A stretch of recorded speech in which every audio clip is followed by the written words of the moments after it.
Hey everybody, thanks for listening to the El Toro's podcast, exclusively now on Anchor.fm. If you haven't heard about Anchor, it's the easiest way to make a podcast. Here, let me explain. It's free.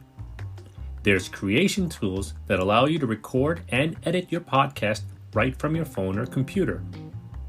Anchor will distribute your podcast for you so it can be heard on things like Spotify, Apple Podcasts, and many more. You can also make money from your podcast, which is always a plus, with no minimum listenership. And it's everything you need to make a podcast right at your fingertips and in one place. I can't believe it took me this long to switch over to Anchor.fm, but I couldn't be happier now. So, get yourself started and download the free Anchor app now, or go to Anchor.fm to get started.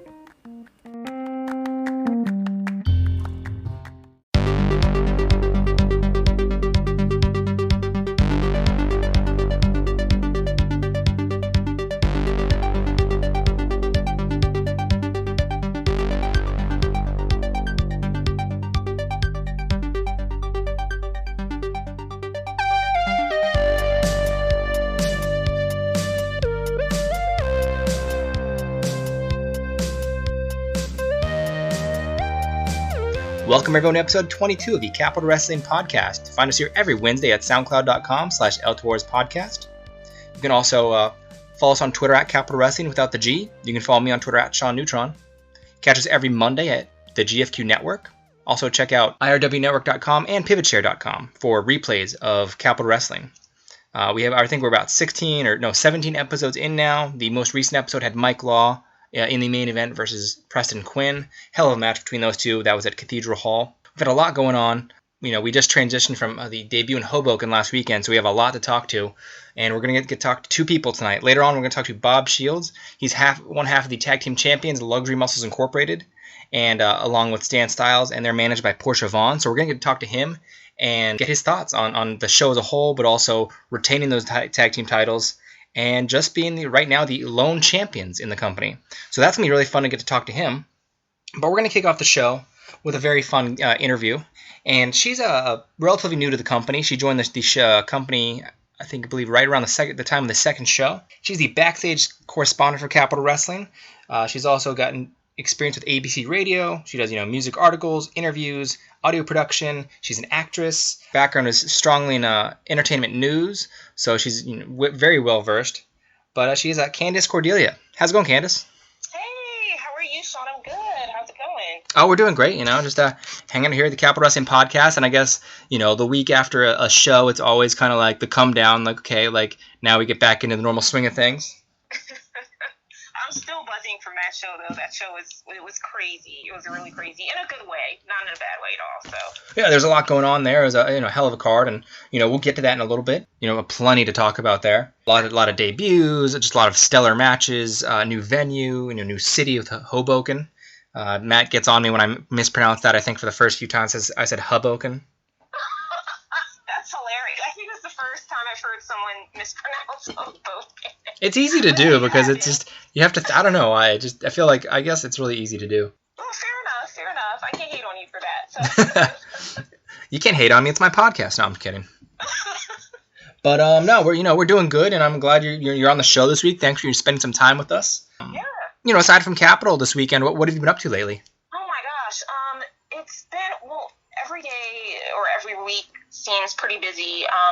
Mainly because of my day job. Because as you've noted, that I work for my day job for ABC Radio. So pretty much I do freelancing, but it's a full week and it varies. So there will be times when I'm just writing articles that are music oriented, or I'm interviewing guests, or I am trying to pitch for guests to come to our studio, or some things might come up where I have to go do red carpet interview or go to a listening party, and all of these things sound glamorous to people on the outside, but it's a lot of work, even just for freelancing. So whenever I can get a spare time to just literally sleep, I take full advantage of that. But I love what I do, and I truly love working with Capital Wrestling and getting more involved involved in the company. And my days are pretty crazy, but I can't complain. Mm-hmm. And I know you have that background, obviously, in the media, but you also, where did you go to school? Yeah, great question. I went to 2 different schools. I have a bachelor's and a master's. So I went to Syracuse University for my bachelor's. I studied English, and I double minored in creative writing and theater. And for my master's, I actually studied abroad in the UK. I was in London, and I did arts management. And that pretty much is all about the business of the arts, the behind the scenes. So I learned a lot about publicity and marketing, and I'm pretty much, besides being creative, business oriented, and I figured, that would be a great just a great education and learning more about business in general, but not having a full-on MBA. And with that came a whole lot of student loans. So, I'm making both of those degrees work for me, which is great, and I don't regret it at all. They were both very different experiences, but awesome experiences as well. So. Yeah, Syracuse. I'm a big Syracuse Orange fan for basketball, so Yes, yeah, and football, okay. Absolutely. It's a great school for sports. So the anomaly of sports fans, where I'm from the Virginia area, but I have allegiances to all these things, but I'm loyal to them forever. It's just a matter of I have a really random origin stories for all of them. So. Oh, okay. For them, it was because of Carmelo Anthony back in the day. Oh, yes. I was there, during his tenure. I'll never forget that. I was definitely there when they won the championship, and that was insane because when they won that year, and mind you, I never saw him on campus. I feel like I saw all of his other teammates just roaming about, going from class to class, never saw Carmelo.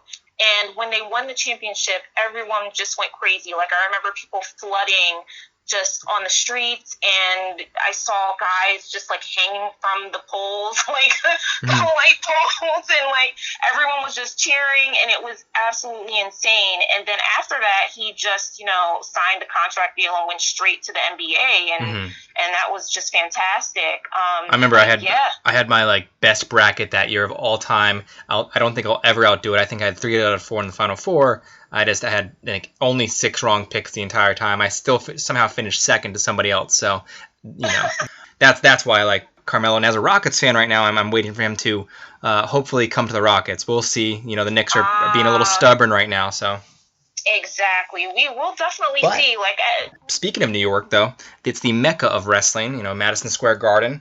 What is your earliest memory of wrestling? That's a great question as well. It's a funny story. I mean, I remember growing up, and my dad didn't really watch wrestling. I know that some of his brothers did, and he had one brother. He's no longer with us, but he was really, really into wrestling. And I have a younger brother, and he tells me, and I don't remember this because I was in college at the time, and I believe my brother was in high school or just starting high school, and now he talked about it. He says that he was obsessed with The Rock, and he used to watch wrestling a lot. Stone Cold Steve Austin, all of those guys. And I was just I had no idea. And we talk about it now because now I'm into wrestling, and he's kind of fallen off, and I'm reintroducing him back into the fold.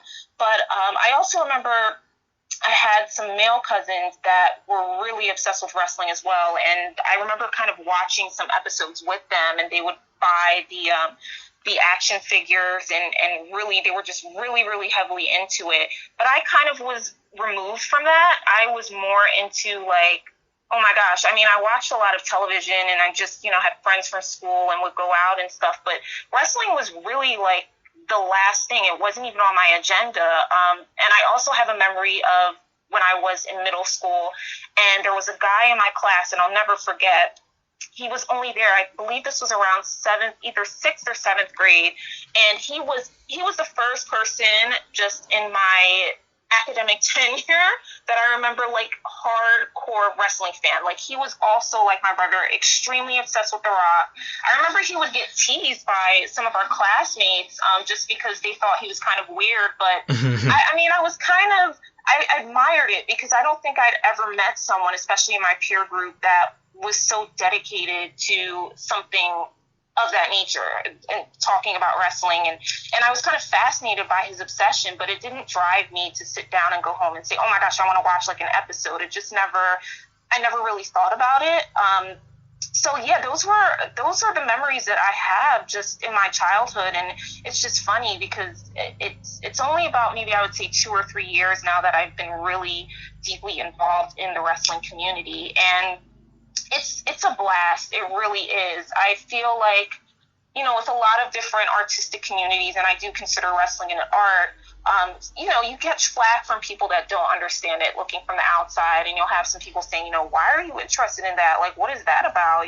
So forth and so on. But it's a cool community. It really does feel like a family. And, you have these people, you have some people that are just like, oh my gosh, wrestling seems like it's for kids, and why are you into it? And then you have some fans that are kind of like flip-floppy and they jump on the bandwagon. And as you know this, you watch the episodes, you watch WWE, and some people will like a wrestler one day, and then some people will just turn on that wrestler the next day, and it's hilarious to me. But I truly feel like I've been embraced by the community, and you don't get that a lot. Different fan groups, you really don't. So it's been a journey so far, but it's been a really fun one. Yeah, the wrestling community is a very powerful one, whether it's media, whether it's wrestlers themselves, promoters.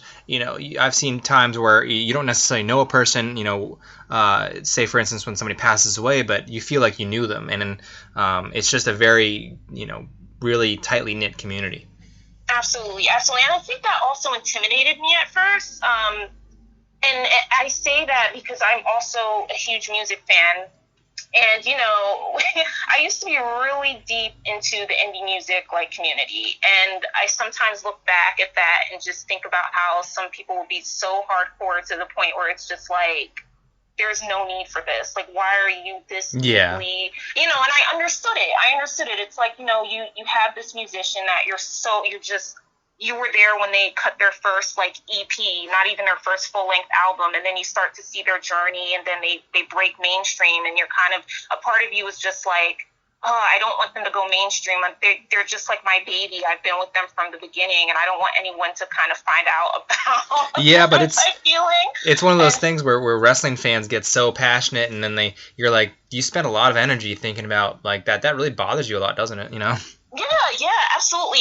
And I kind of was intimidated coming into the wrestling community thinking, oh my gosh, I hope it's not like the indie rock community that I was so heavily invested in. And you sometimes you get intimidated. And also with me being female and also being African American and West Indian, it's kind of, you just think, okay, there's a part of you that you think about these things. You don't know how people are going to accept you when you feel like a new kid on the block. And in some way, you kind of want to impress people. But I thought about it, and I was just like, you know what? I don't know about wrestling. I'm not going to come in here and think that I know everything, because I don't. But I'm willing to learn, and I just want to have fun with it. It shouldn't be that serious. I think some people take it extremely seriously, and I get it. But to me, it's about the art, it's about the sport, and it's about having fun. And I just like to think of it that way and continue thinking of it that way, and hope that, I can continue to be embraced by this community that I really love, and I'm really, really just, grateful to be a part of. So.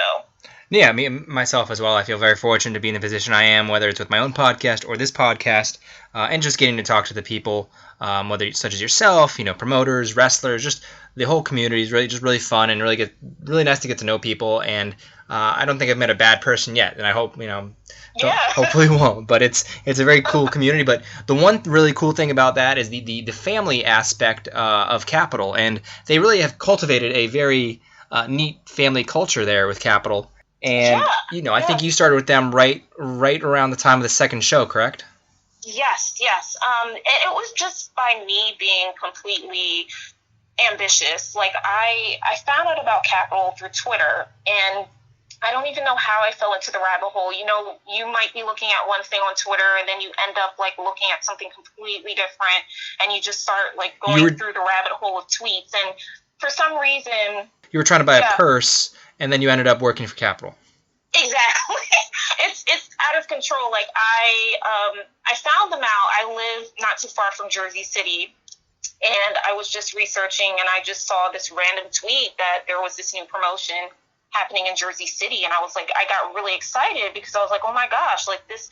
I was looking at other promotions to join actually, and I really wanted to step up my game as an on-camera personality. And I'd been watching WWE for a while on television, and I personally, I love Renee Young. Like, I love her. Like, I really want to emulate or craft some sort of career like hers. I think she's fantastic. And I was thinking, you know what? I really should just try to find a local promotion that I can start stepping up my game with and learning and just sharpening my tools on camera, and also just being a part of the wrestling community and just diving into it. So I was kind of fishing around and looking at different places in Philadelphia and New Jersey and so forth and so on. And that's when I found the tweet, and I was like, this is perfect. This is destiny. And I just made a cold email. I just introduced myself, and I got an email back. And after sending, my resume, my headshot, I was just really professional with it. I was like, I'm just going to send my materials and see what happens. And I wasn't really expecting to even hear back, to be quite honest, because I also have an acting background, and sometimes you send out your materials and you never hear back. So I was like, all right, whatever, I'm just going to take a chance. And very shortly thereafter, I heard back from both Marcus and Matt, and, they were like, yeah, we'd love to have you, like, come on down. And I was like, really? Like, I wasn't really, it just, and I got a really good feeling from it. It just seemed like they were both super enthusiastic to have me come through. And, we hadn't met yet in person, and I was just like, all right, cool. So, that's when I went to the second show. I believe it was the second Capitol show, and that was, oh my gosh, that was in June, which is crazy. We're June 3rd, yeah. August. It's nuts. Yeah. And I went, and I was nervous. I'm not going to lie. I was like, I didn't know what to expect, and I had never done work of this caliber for a wrestling promotion. So I was just kind of like, what is this going to be like? What have I gotten myself into when I got there? But I really sensed, I got a good feeling from it all, and I was really impressed by the professionalism. I was impressed by everyone that introduced themselves and then I talked to and made contact with. And I was supremely impressed by the wrestlers. Like, I really don't think some folks understand just how hard and how grueling it is to be a wrestler, even whether you're professional or in the independent circuit, what have you.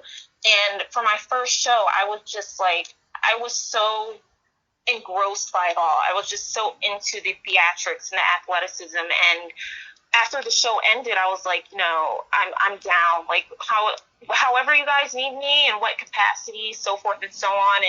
And Marcus and Matt were like, did you enjoy it? Did you have fun? And I was like, yeah. I didn't know if they believed me because they kept asking. And I was like, no, I had fun. This was fantastic. Like, you guys don't understand. This is amazing. And I would love to continue working with you guys. And there's definitely that family aspect that I loved. I really felt like I was embraced, and that really meant a lot to me. And also, our last show that we had this past Saturday, I got the same feeling, and that's when I was like, okay, I made a really good decision. I think we have a really great product here, and I'm really confident that this is going to go somewhere. So I'm all in. I'm all in.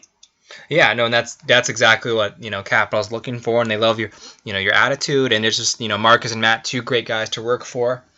Very knowledgeable. Like the combined experience that two guys have is just really like impressive. But yeah, I mean that was a really fun show there in Cathedral Hall they had, and I'm glad you got to experience it. But that brings us to this past weekend. We're in Hoboken, New Jersey. The debut in the Hopes Community Center on Garden Street. Yes. And it was a little smaller than Cathedral Hall. The acoustics were great, I thought. But it was a stacked card from top to bottom. And what match or stars stood out most to you? Oh my gosh.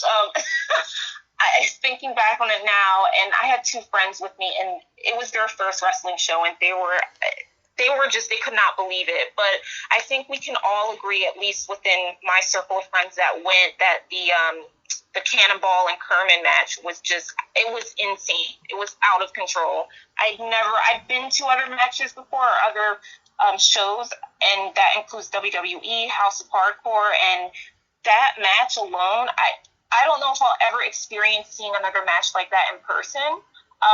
It was just out of control. Like the fact that they took it from the ring to the outside, and everyone that witnessed it from the inside, that flooding to go outside and taping it. I was like, this is crazy. Like this, I just didn't know what to expect. And the thing is, I knew they had to raise the bar because it's been a feud. We saw the first match, and then we saw the second match, and this was the third one. And I was like, they have to raise the bar somehow, because this match was highly anticipated, and we want to see what the payoff would be. Yeah. And I think they exceeded everyone's expectations. Like I feel bad for the people that are just going to be able to see it on screen, and they should watch it. Obviously, I think everyone should watch it, but I really wish that more people could have seen it in person. Just it blew my mind. It really blew my mind. Yeah, that'd be nice to have more people see it, and eventually they'll see it once it airs on GFQ Live.tv. And I can't wait for that. And it was just a great ending to that trilogy of fights between those two. Is almost like a quote unquote blood feud in a way. Very very personal. For me, blood. That sounds about right. Yeah. And there's a lot going on there. Yeah, and I wanted to add also the Sonny and the Paul Jourdain match, like that. The storytelling. Yeah, exactly. I feel as though, as far as the storytelling in Capital Wrestling, that match for me really did it, because if you know the background behind both wrestlers, especially Sonny, and just seeing, it was kind of like this David and Goliath story that I saw being played out in the ring, and both wrestlers just put their all into it. You could really tell that they had prepared and they were ready to fight. And the audience was so invested, and it was really beautiful to see, and beautiful to hear people, shouting and really rooting. There were a lot of people rooting for Sonny, you could see, especially being from Jersey City, and it was kind of like another homecoming for him. And it was great to watch. It really was. And there was a huge payoff at the end for that as well. And it's just a testament to just how well the storytelling was going for that night, especially with that match. It was something that I really, really enjoyed seeing. And that's, I feel like that's a huge strength for Capital Wrestling, is the storytelling. Like, you have to hand it to the writers of the show that they're really into building a story for each person and really making it consistent and making it make sense, instead of just saying, okay, we're just going to throw these two people together and see what happens, and just kind of winging it. It's not like that with Capital, and that's something I also really love, is that there's extremely strong storytelling, and I think that it's really important. It's really important to have. So, that's another match that I really, really like seeing. I'm a little partial to that one as a sponsor of it, as the Squared Circle sound off. But, it was an amazing match. I think it was my favorite of the night. But I think my second favorite match of the night was Colossal Mike Law versus the Bad Apple Matt McIntosh. Two guys with incredibly large egos, not in a bad way, in a good way, because they're very confident. They're very capable wrestlers. And they put on a hell of a show for the fans. And, unfortunately, Mike Law suffered a concussion in it. So he's actually... we're hoping that he heals up pretty soon and that there's no repercussions of it. So exactly, and I'm wishing him all the best. I felt really bad because I was there and I watched it, and once again, that's something I've never seen before. Seeing someone get injured like that in the ring, and it's also, once again, as I've stated before, it's hard because these wrestlers, they're essentially putting their bodies and their lives on the line for entertainment and for sport.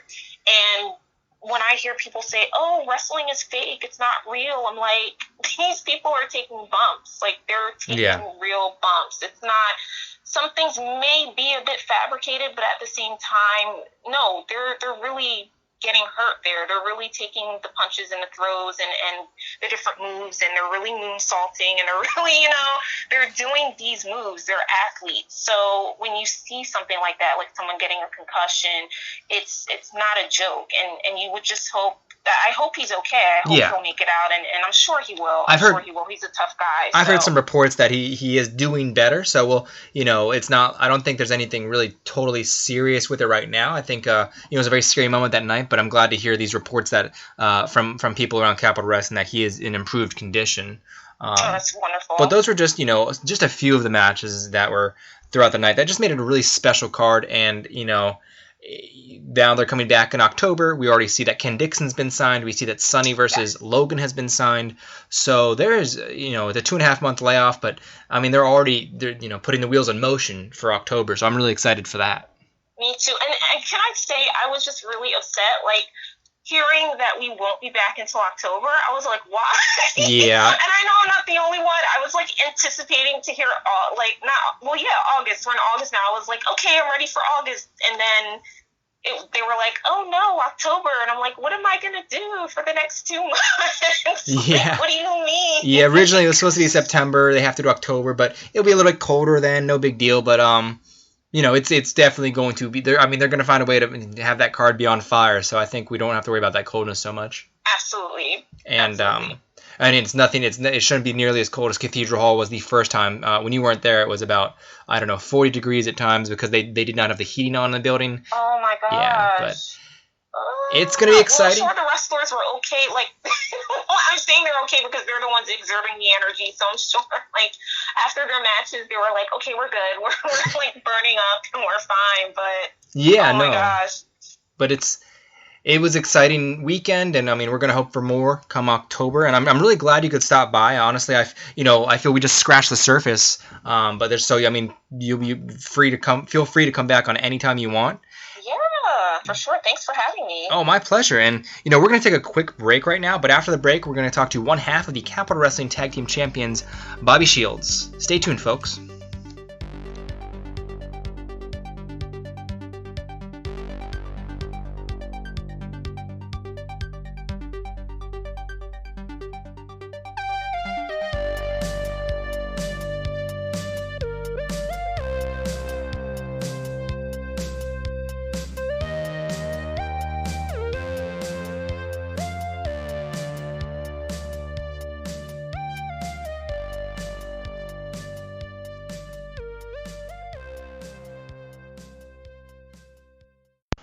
Welcome back to the Capital Wrestling Podcast. I'm your host, Sean O'Brien.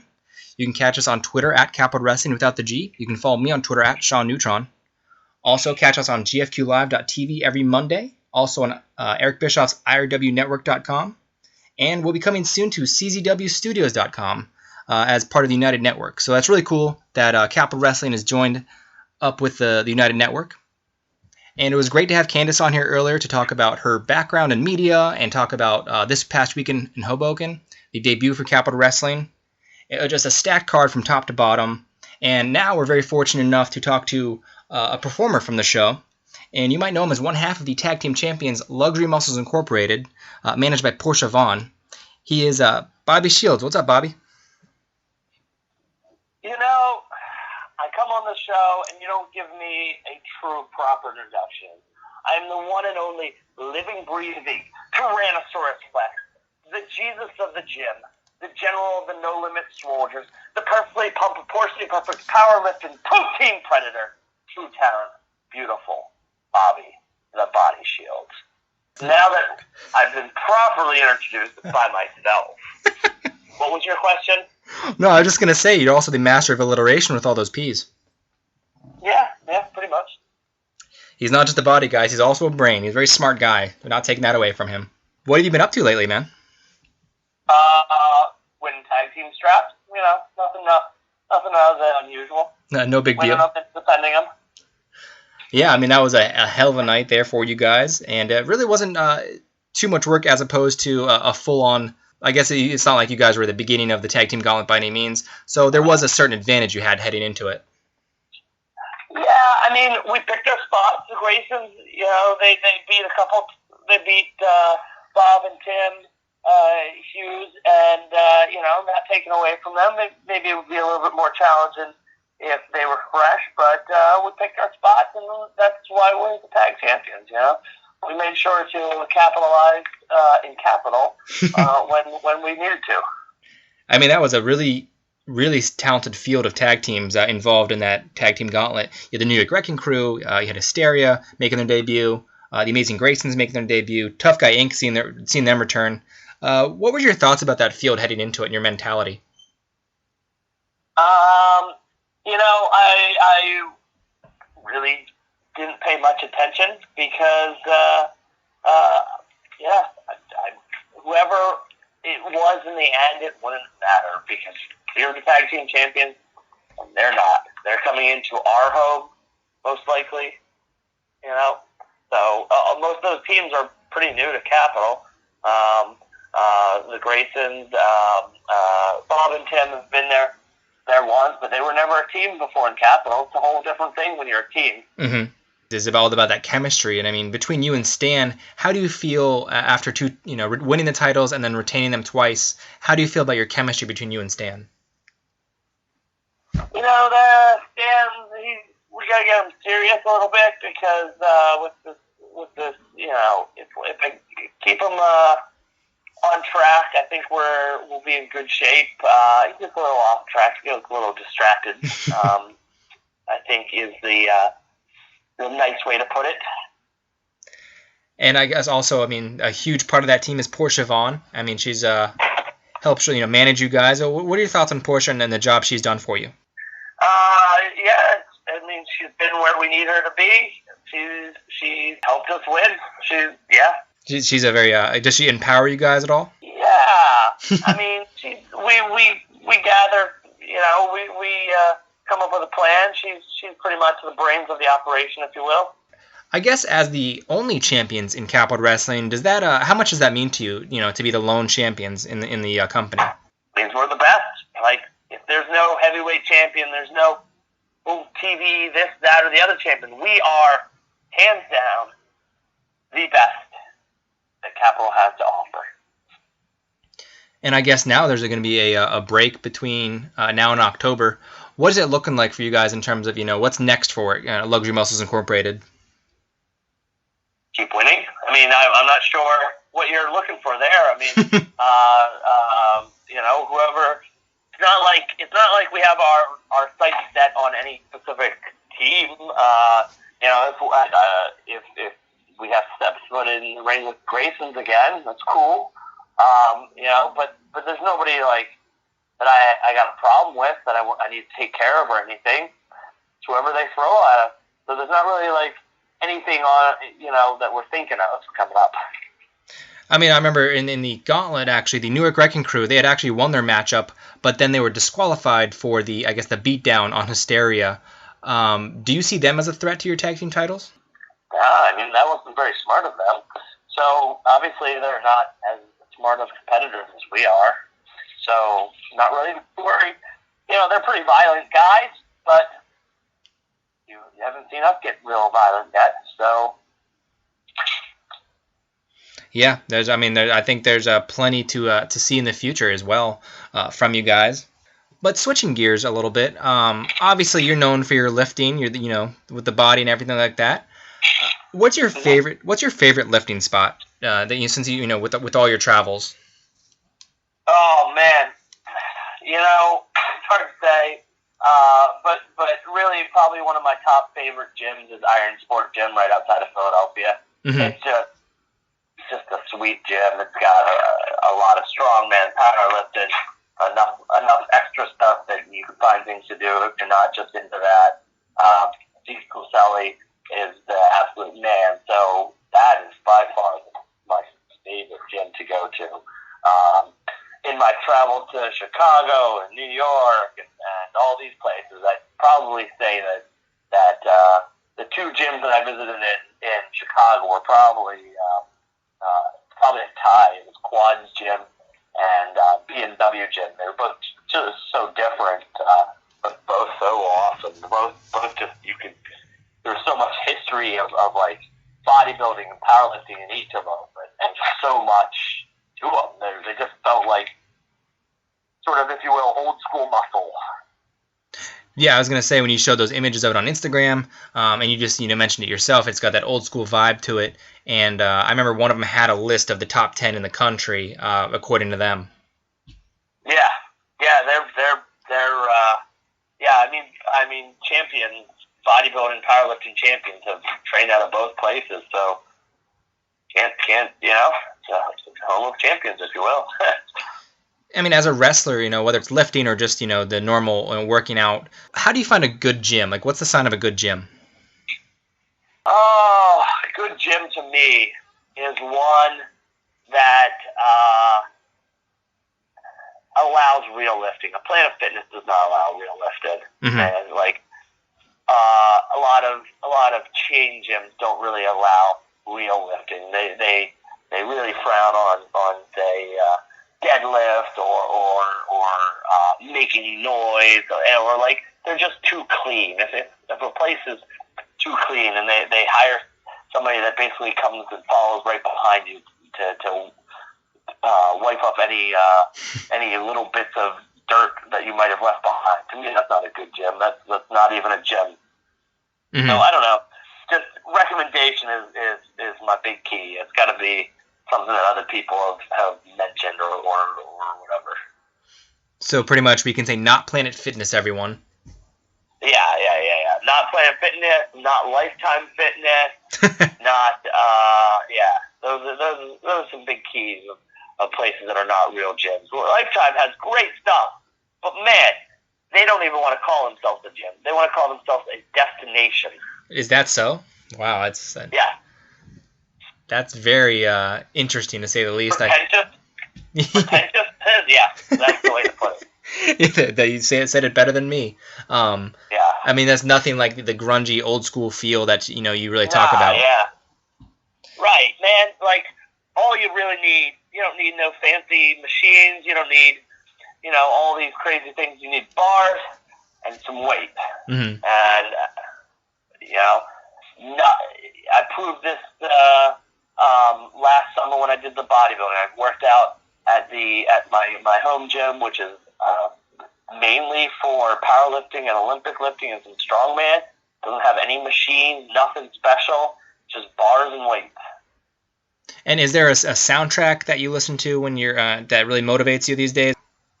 You gotta have the music. It's gotta get you going. And to be honest, one of the best things to get you going, a lot to me at least, is wrestling themes. Because like, what is it like? A wrestling theme is supposed to get you hyped for somebody coming through the curtain. So yeah, it's that same type of thing. It's got a beat to it. Yeah. Well, so what's the current one that really pumps you up these days? Oh man, I don't know. Or a few of them. Oh yeah. Like John Cena's theme is awesome to get you going. Or Shinsuke Nakamura, like just ones that you can almost envision, the guy coming out and the energy in the building. Those are awesome. Yeah. I think for Kurt Angle's one always stands out to me. Yeah, that's a good one too. What's a common mistake most people make when they're lifting? When they're starting out? Worrying about how they look, and not like how you look physically, but that you are embarrassed because you don't know what you're doing. And that is the number one thing I try to stress to people. One, nobody cares so much, and nobody cares because they are all too busy focusing on themselves. Two, most people are pretty friendly at the gym, so they're more than happy to help you if you ask. And three, everybody started there. Everybody had a starting point, and everybody was in those shoes. So nobody is going to judge you because you've done something, you're doing it a little weird, or you're trying to figure it out. Like, everybody's been there pretty much.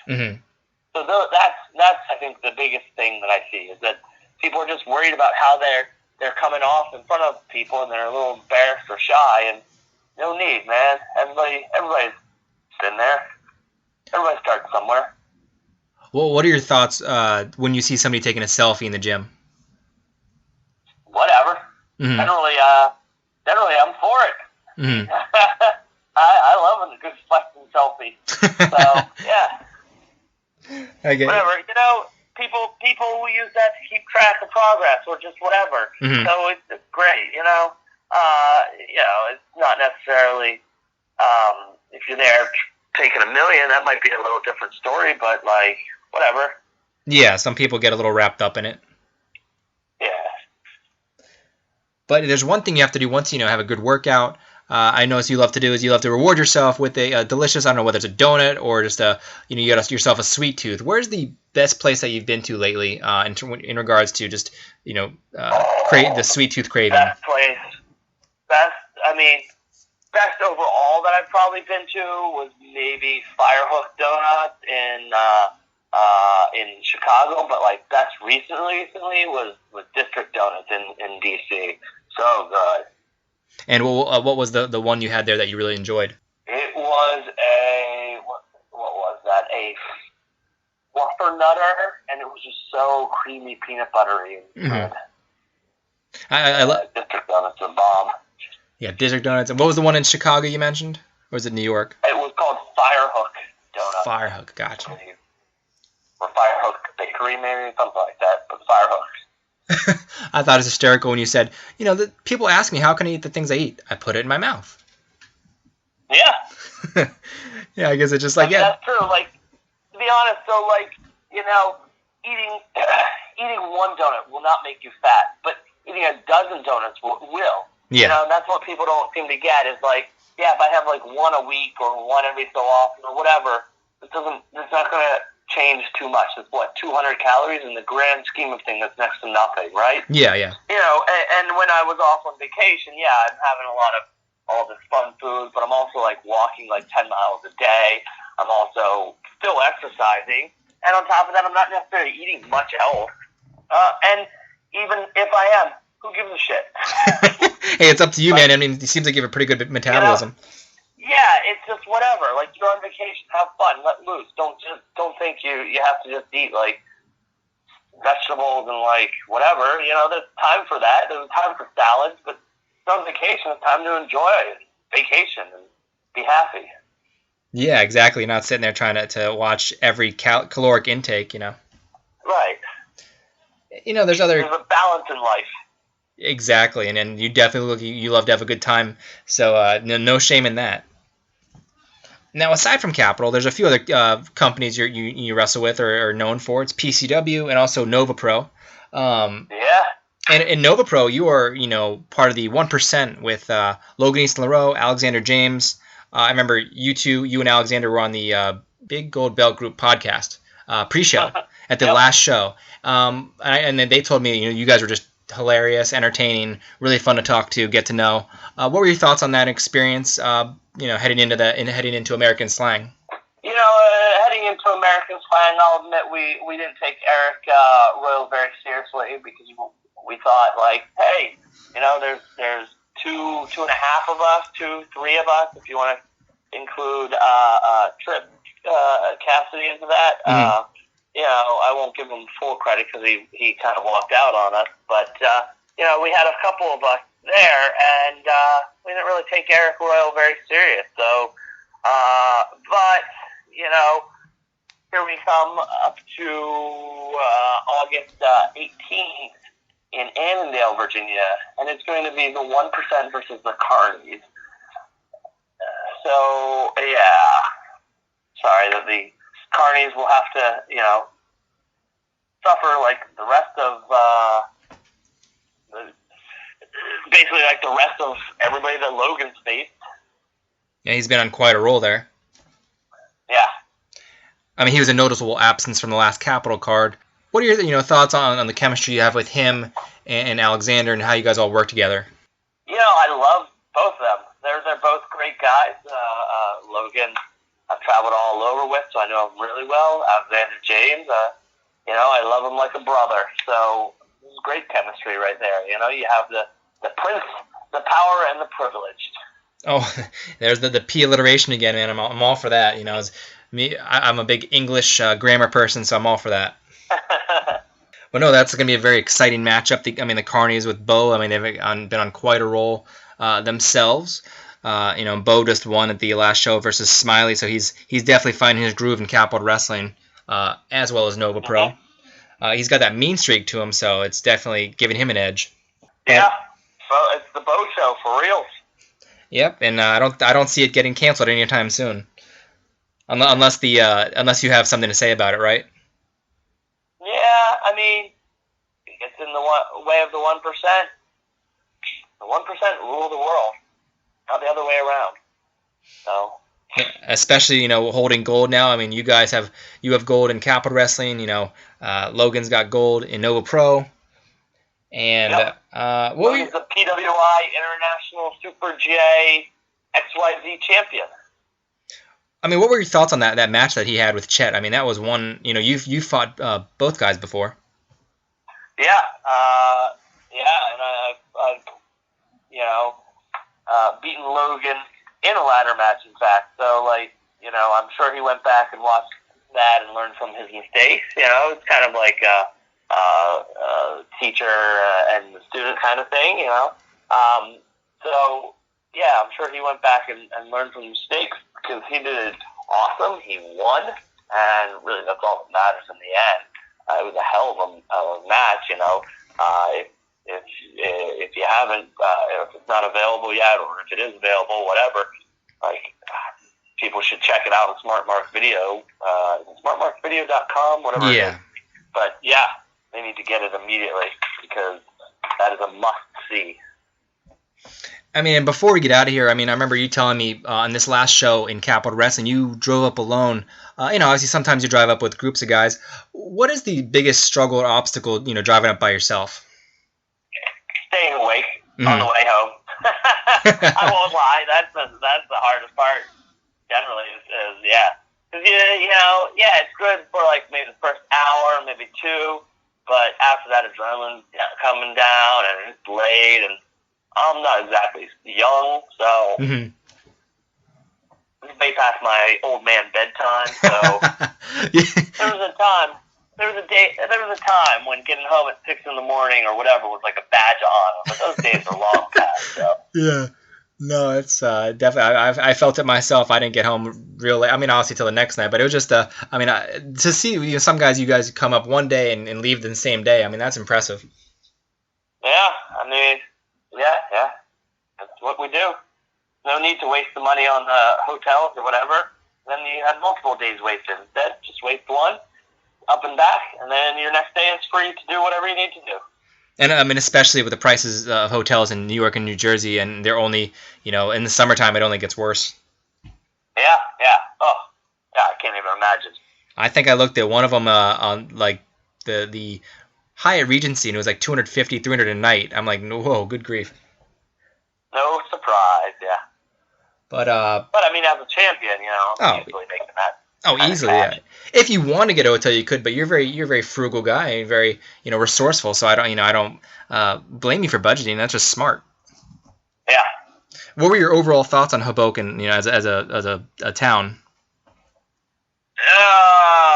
Well, parking is really terrible. Hoboken is basically the same as Jersey City and basically the same as New York City, which is pretty terrible.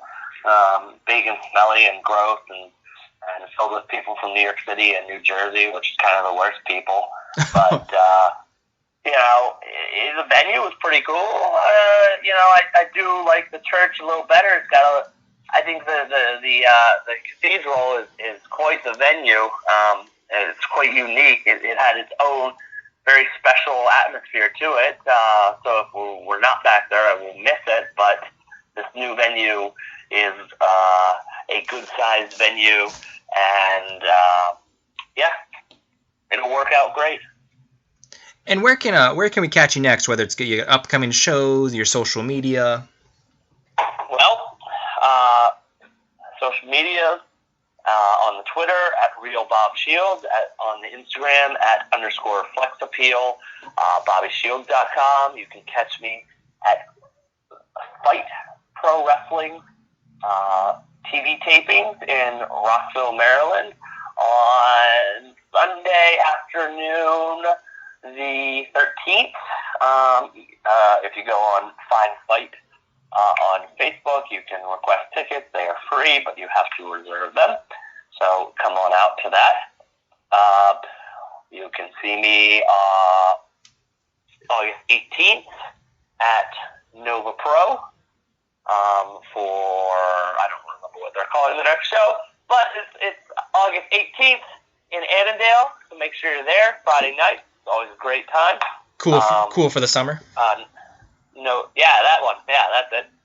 Nova Pro is one of the hottest things going today, in my opinion. Like, there's nothing that's growing a better buzz and getting bigger and better event by event.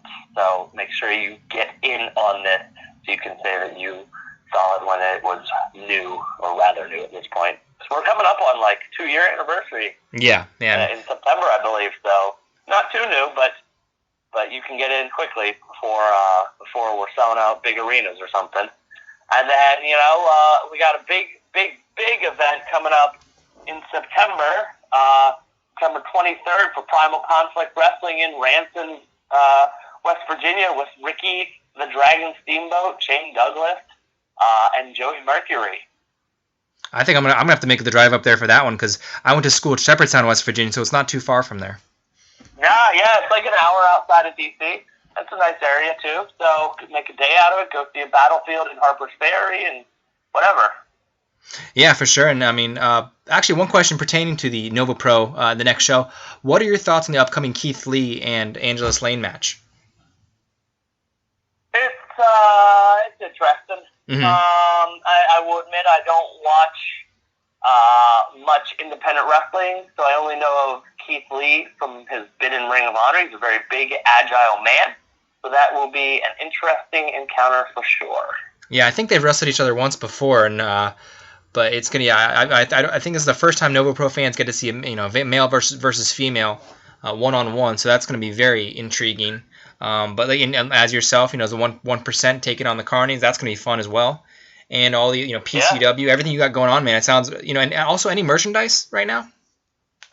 I still got T-shirts left over, so I don't remember what the T-shirt store address is. But if you go to BobbyShields.com, you can find it, and you can order one, and I will love you forever. He'll love you almost as much as he loves that donut from District Donuts. Yeah, or almost as much as I love myself. Well, man, we really want to thank you for coming on the show this week. It's great to get to talk to you, get to see you at Capital Wrestling this past weekend. Congratulations on retaining your tag team titles. Yeah, thank you very much. It was a hard-fought victory, and hopefully we will be the tag team champions for a long, long, long time to come. Yeah, we got a lot of time until October 14th when the next show. We got Ken Dixon already signed. We've got Logan signed versus Sonny. So the wheels are in motion for the next show. And you guys don't have opponents yet, but I'm sure you'll find out at some point pretty soon. Mm-hmm. For sure. So we're going to take a quick break. And on the other side of this, we're going to just have my final thoughts on Hoboken. And we're going to wrap up this week's episode. So stay tuned.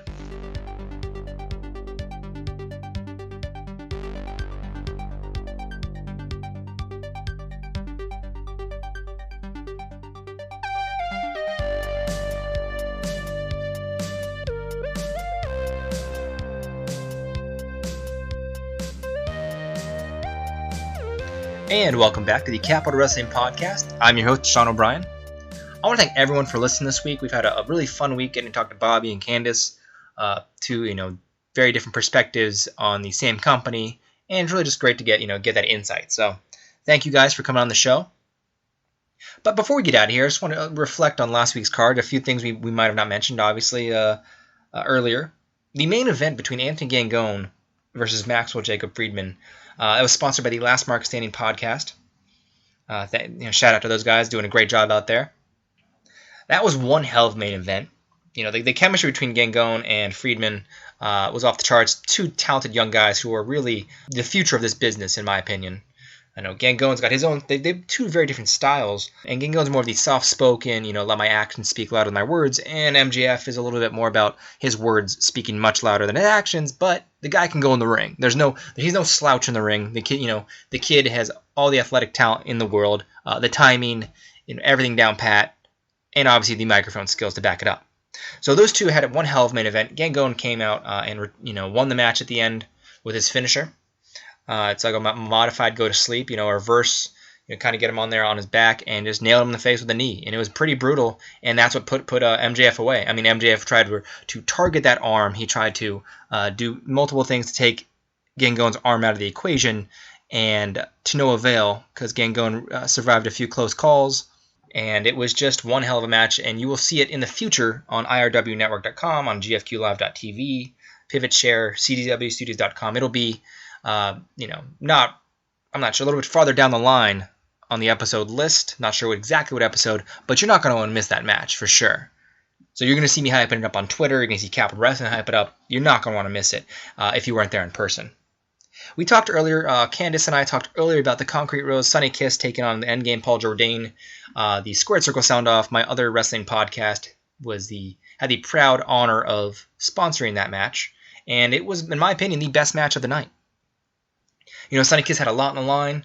If he lost, he was going to leave Capital Wrestling. Paul Jourdain came in after that, really quick victory over Ryan Zane, his debut. He really is an impressive athlete. That guy's huge. He's athletic. He's quick. His moves are crisp. He's clean. In this matchup, the move that stood out to me the most is Sunny Kiss tried for a springboard move, but Paul Jourdain said no thank you and took him for a German suplex off the top rope, like off the springboard. It was so well done, perfectly hit, and followed up with a pretty quick German suplex after that as well. Jourdain looked to have the match won. There was a little of a chicanery at the end. You're going to catch that as well in the future. But, Sunny Kiss just came out. The emotion was there. He had the dancing going on. He had the fans behind him. It was lots going on, lots of great storytelling. And like Candace said, that's the best thing that Capital Wrestling does, is the storytelling. You've got talented performers, but talented performers can only carry you so far if you have poor storytelling. But Capital Wrestling exceeds all expectations there. So that was one really awesome match. The crowd was hyped for it, on edge, and really edge of the seats, like I said. Another interesting matchup, we had DJ Hyde versus the Pain Train Preston Quinn. And this is the first time I've seen the Pain Train Preston Quinn look smaller than a guy. DJ Hyde is a big dude, and they're both it's a battle of the hosses. Hyde comes out with the lariat, and no one kicks out from that. So I was not surprised. Once he hit that, I knew the match was over. The Pain Train was on quite an impressive roll in Capital Wrestling, undefeated heading into this. And it's going to be interesting to see where he goes from here, because he's been kind of almost like the unofficial godfather of Capital Wrestling, pulling strings here and there, pulling Bo Crockett out of matches, just having complete control, inserting people in matches where he wants to. So we're going to see how this is going to affect not only his the physical aspect of it, but also the mental. Where does the Preston Quinn go from here? Does this affect his pull with the company? So we're curious to see who his next opponent is. What does the NRA do from here? Lots to look forward to there. Preston Quinn, even though he lost here, he's a very talented performer, one of the best out there. There's a reason with Ring of Honor he was in our top prospect tournament last year. So the guy is no slouch in the ring. Very talented. So even though he lost, it was great to see him in action regardless. We also had Joey Ace and Ronnie Burton, and they took on Joe Keys and Ryan Zane. That was definitely a fun tag team matchup. Ronnie Burton's a big dude. Joey Ace is just really quick in the ring, but really crisp with his moves. And then you had Joe Keys and Ryan Zane. Interesting collection of talent right there. Keys had his second show, and Ryan Zane. And you had Vinny Pacifico on the outside. But with Ryan Zane, he was trying to find his identity there in that match.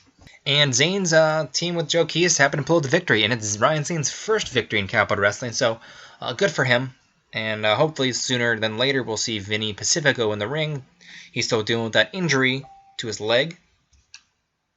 It was his first victory also as a part of the Danger Sanctuary, which is Timothy Danger's stable. And we'll see Timothy Danger hopefully at the next show in October. So he wasn't there this past show, but Joe Keys and Ryan Zane pulled out the victory for the Danger Sanctuary.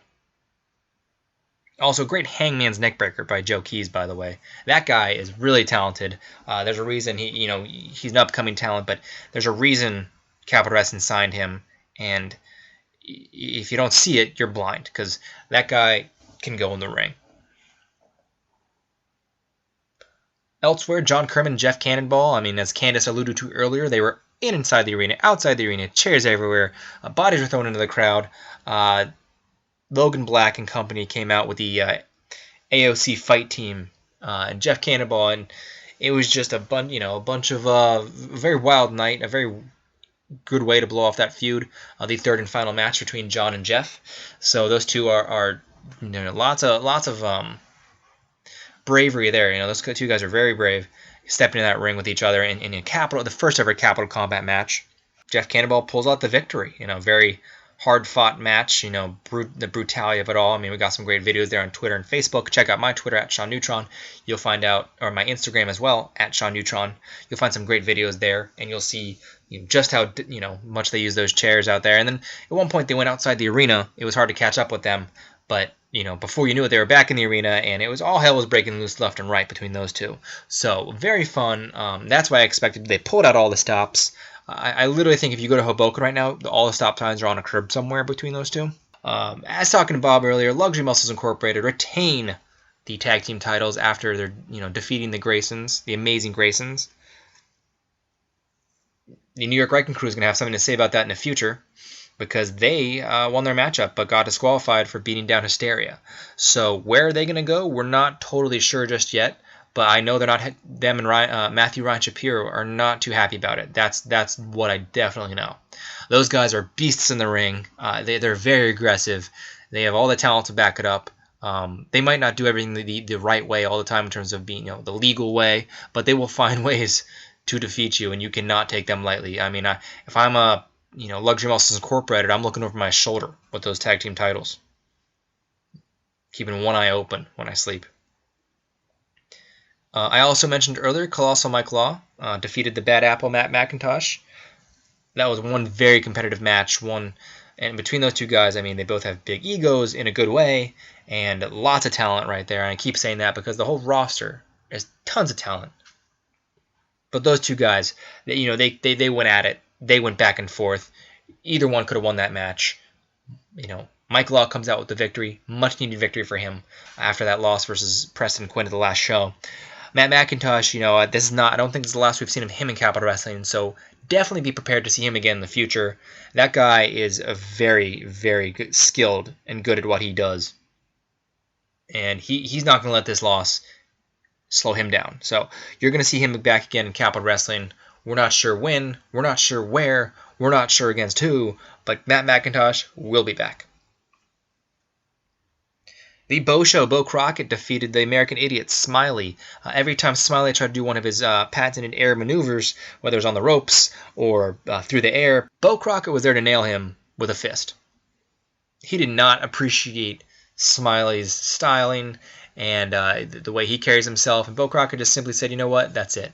And he eventually won with the spear, and he got a much-needed victory after his loss last month against Anthony Gangone. So that was also sponsored by the Filling the Void Podcast Network, our friends there. So go check them out. And overall, that's the whole entire card right there for the show in Hoboken. You're going to catch it as the episodes air in the future. And you can also catch those episodes at gfqlive.tv every Monday at 6:05. Also check it out at irwnetwork.com. Thank you, Eric Bischoff. Also, as a part of United Network, you can catch them in the future at czwstudio.com. With their partnership there, and catch them on pivotshare.com. Follow them on Twitter at Capital Wrestling. Follow me on Twitter at Sean Neutron. We're here every Wednesday afternoon at soundcloud.com/LTorresPodcast. And one last plug, you can go to buy the official Capital Wrestling t-shirts at prowrestlingtees.com and more. The apparel there, they've got sweatshirts, they've got tank tops, they've got two or three different versions of t-shirts. So the new royal blue one I purchased myself, it will be on its way, and I cannot wait to wear it. It's going to be very comfortable and very fashionable. Go to whatamaneuver.com and prowrestlingtees.com. So check out those two websites, check out the Twitter, check out everything. Thank you, everyone, for listening this week to the Capital Wrestling Podcast. Lots of great guests. Stay tuned to my Twitter on who will be here next week. So thank you all for listening, and come back to soundcloud.com/LTorresPodcast next Wednesday at 12.